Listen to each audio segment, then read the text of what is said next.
Hey guys, web design and ডেভেলপমেন্টের আরেকটি ভিডিওতে আপনাদের স্বাগতম। তো আশা করি আপনারা পুরো ভিডিওগুলো দেখেছেন এবং ভালোভাবে অনুশীলন করেছেন।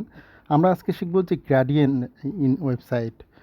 তো আপনারা গ্রেডিয়েন্ট সম্পর্কে মনে হয় জেনে থাকবেন যে এখানে আমরা যে রঙের যে ব্যাপারটা এটাই শিখব মেনলি, যে আমরা একটা ডিপকে কীভাবে কালার করতে পারি এবং কীভাবে বিভিন্ন ধরনের কালার করতে পারি। এইটাই আজকের ভিডিওর মেইন থিম আর কি। তো এর জন্য আমরা প্রথমে একটা ডিপ নিয়ে নিব। দেখতে পাচ্ছেন আমরা একটা ডিপ নিচ্ছি আর কি। ডিপের একটা ক্লাস দিয়ে দিব আর কি। ক্লাস দিব যে ডিপ 1। আপনার ডিপ অনেকগুলো থাকবে, অর্থাৎ ডিপ 1 2 3 4 এইভাবে দেওয়াই সবচেয়ে ভালো আর কি আমার মতে। তো ডিপ 1 দিলাম। এটা আমরা সিএসএস কল করে দেবো আর কি, কারণ সিএসএস কল করে না দিলে এটা উইড হাইট এবং ব্যাকগ্রাউন্ড কালার যদি আমরা না দিই তাহলে ডিপটা আমরা কিন্তু বুঝতে পারবো না আর কি। তো চলেন আমরা এটার উইড হাইট এবং ব্যাকগ্রাউন্ড কালার দিয়ে দিই আর কি। তো ওইট আমরা 1000 পিক্সেল দিলাম, আর হাইট দিব আমরা 200 পিক্সেল। কারণ এখানে আমরা যেহেতু গ্রেডিয়েন্ট দেখবো আর কি, ডিফারেন্ট কালার দেখবো আর কি, কীভাবে ডিফারেন্ট কালার কম্বিনেশন হচ্ছে এটা দেখবো, সেজন্য আমাদের ওয়েটটা একটু বড় নিতে হবে, হাইটটা একটু কম নিতে হবে আর কি। তো এখানে আমরা একটা ব্যাকগ্রাউন্ড কালার দিয়ে দিচ্ছি। আপনারা জানেন যে আমরা সবসময় ব্যাকগ্রাউন্ড হলো যে হেক্সাকোড ইউজ করে দিই আর কি। তো এখানে আমরা একটা হেক্সাকোড ইউজ করে একটা ব্যাকগ্রাউন্ড কালার দিলাম, যে এটা চলেন দেখেন যে একটা ব্লুর কাছাকাছি একটা কালার আর কি।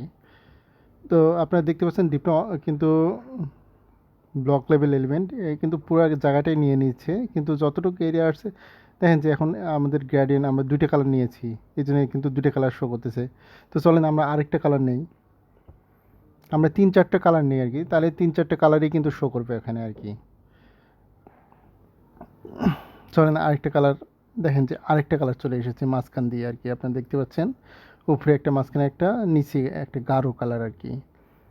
তো এটা যদি আমরা আরেকটা কালার নেই, আরেকটা কালারও কিন্তু সুন্দরভাবে এর পরে চলে আসবে।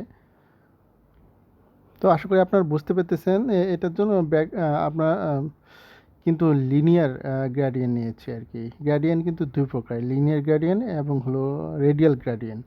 তো আমরা লিনিয়ার গ্রেডিয়েন্ট নেব। লিনিয়ার মানে হলো যে সোজাসুজি আর কি, আর রেডিয়াল হলো যে গোল অথবা বৃত্তের মতো আর কি। তো আমরা প্রথমে লিনিয়ার গ্রেডিয়েন্টটাই শিখবো। আপনারা দেখছেন যে ব্যাকগ্রাউন্ড নেওয়ার পরে লিনিয়ার গ্রেডিয়েন্ট নিয়েছি, তারপর আমরা হলো যে কালারগুলো নিয়েছি, এবং এটা যদি আমরা লিখে দিই আর কি, আর কালারগুলো কোন দিক থেকে ঘুরবে আর কি, সেটা কিন্তু সম্ভব আর কি। দেখেন যে টু টপ করে দিয়েছি আমরা, প্রথমে পার্পল কালারটা, তারপরে হলো যে গাঢ় কালারটা, তারপরে এইভাবে আমরা যদি একটু বটম দিই তাহলে কি হবে, এই পার্পল কালারটা দেখবেন নিচে থাকবে, তারপর সেই কালারটা থাকবে, তারপর সেই কালার বাকি কালারগুলো থাকবে। তো চলেন আমরা রিফ্রেশ করে দেখি। দেখেন যে পার্পল কালারটা কিন্তু নিচে চলে এসেছে এবং গ্রাজুয়ালি বাকি কালারগুলো আছে। এটা কিন্তু আমরা টু রাইট করতে পারি, টু লেফট করতে পারি। আপনারা গ্রেডিয়েন্টটা যেভাবে চান আর কি, লিনিয়ার গ্রেডিয়েন্টে সেভাবেই করতে পারবেন আর কি। তো চলেন আমরা রাইট করে দেখি। দেখেন যে রাইটে কিন্তু টু রাইট মানে রাইট থেকে লেফটের দিকে গেছে আর কি। আর টু লেফট যদি করি আমরা, দেখবেন যে আপনার বাম হাতের পাশ থেকে ডান দিকে চলে গেছে আর কি। চলেন দেখি আমরা, দেখেন এখন পার্পল কালারটা কিন্তু লেফটে চলে এসেছে। আপনারা দেখেন যে লেফট থেকে রাইটে চলে গেছে। তো আশা করি আপনারা বুঝতে পেরেছেন যে কিভাবে লিনিয়ার গ্রেডিয়েন্টটা দিতে হয়। তো আপনারা এটা বেশি বেশি করে প্র্যাকটিস করবেন, বাসায় অনুশীলন করবেন এবং কম্পিউটারে অনুশীলন করবেন। আশা করি আপনারা পারবেন। ভালো থাকবেন, সুস্থ থাকবেন এবং আমার সাথেই থাকবেন, এবং বেশি বেশি করে অনুশীলন করবেন এবং আপনাদের সেফটি মেনটেন করে চলবেন আর কি।